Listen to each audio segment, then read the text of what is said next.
وأوفوا بعهد الله إذا عاهدتم ولا تنقضوا الأيمان بعد توكيدها وقد جعلتم الله عليكم كفيلا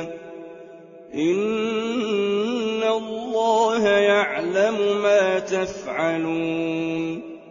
ولا تكونوا كالتي نقضت غزلها من بعد قوة أنكاثا تتخذون أيمانكم دخلا بينكم أن تكون أمة هي أربى من أمة إنما يبلوكم الله به وليبينن لكم يوم القيامة ما كنتم فيه تختلفون ولو شاء الله لجعلكم أمة واحدة ولكن يضل من يشاء ويهدي من يشاء ولتسألن عما كنتم تعملون ولا تتخذوا أيمانكم دخلا بينكم فتزل قدم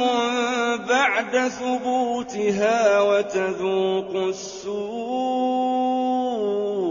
بما صددتم عن سبيل الله ولكم عذاب عظيم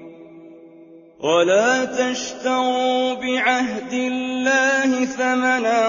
قليلا إنما عند الله هو خير لكم إن كنتم تعلمون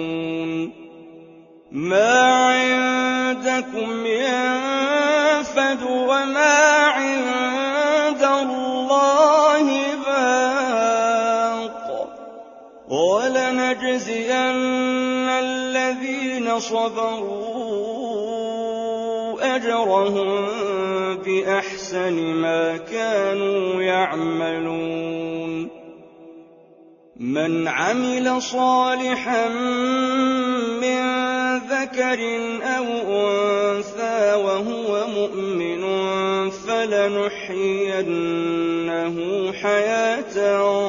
طيبة ولنجزينهم أجرهم بأحسن ما كانوا يعملون فإذا قرأت القرآن فاستعذ بالله من الشيطان الرجيم إنه ليس له سلطان على الذين آمنوا وعلى ربهم يتوكلون إنما سلطانه على الذين يتولونه والذين هم به مشركون